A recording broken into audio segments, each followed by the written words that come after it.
When we translate Agile Transformation to financial benefits, I think there's 4 areas of financial benefits that we want to go after. The first one I would talk about as being something that I've been calling value density. It comes from my days with logistics, right, in the Marine Corps. And value density is how much the stuff that you put on the load that was available was the most valuable stuff to put on. Did you maximize what was consumable? And in a commercial logistics thing, it's actually the cost, it's actually the value per cubic foot or per cubic yard of what you put in there. So one of the things I want to talk about is if I know that a team costs $1 million a year, team costs $1 million a year, and they have been producing X at a rate. After our Agile transformation, getting the backlogs clear, making workflow, managing dependencies, removing obstacles to flow, helping the team get to done more often, they're going to be delivering Y. And if that Y number is higher than X, a real justifiable financial benefit is how much more stuff we're producing for the same team than we used to. Now, it's interesting. That's not a value realization number. You can get into a conversation about, well, how do we know what's the most important thing? We'll just defer that for a minute. The first one is this team producing more of what we deemed to be valuable when we put it in than we did, and by how much? And I can turn that directly into dollars because I would have had to have spent money to get that much value out of the system in the past. So that's kind of an interesting one to get to. I'm fixing less bugs. So I'm spending more time building things.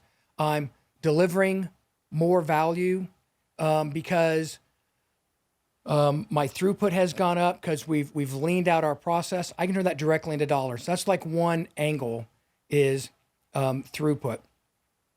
A second one we can talk about becomes very interesting in organizations that are not agile, that have a ton of overhead in the overall organization, the number of people involved in building product that are not working on delivering stuff, but are working on escalations and orchestration and telling people what to do and scorekeeping and moving pieces of paper from one desk to another.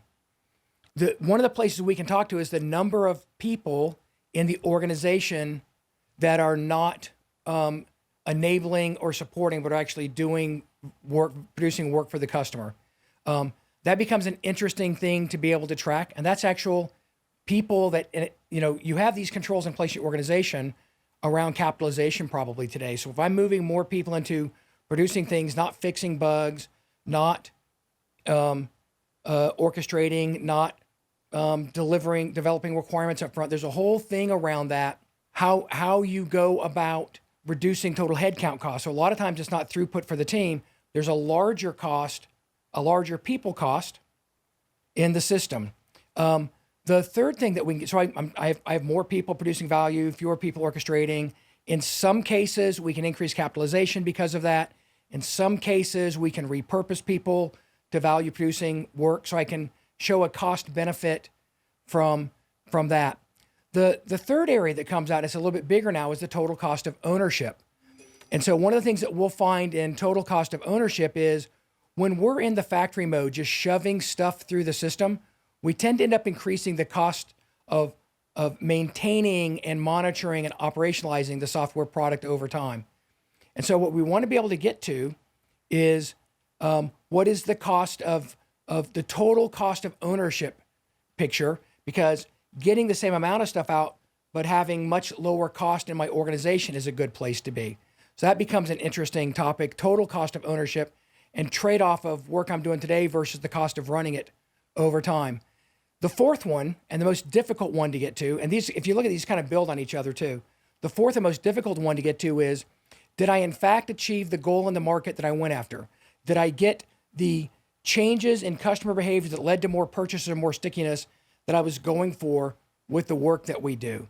So what are we trying to get to in return on company or achievement of our strategy that we can turn into strategic benefits? What I think is interesting is the number of times that people in our industry want to go after that hardest to define one.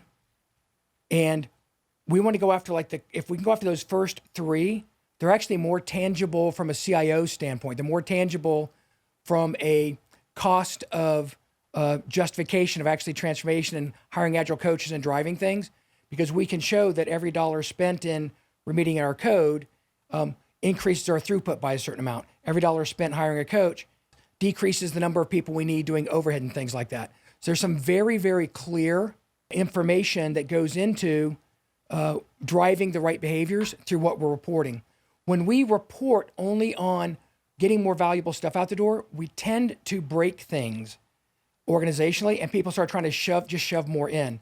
So I want to get management thinking about measuring things like orchestration costs, carrying costs, holding costs, rework and defects, the types of things that come from trying to move too fast. We don't manage it right. So we want to put our financial measures out there, which matters to executives, and we want to put them out there in a way that the behavior that we do, the way that you get those numbers to move in the right direction, are healthy behaviors for the overall system, not just shoving more stuff into the system.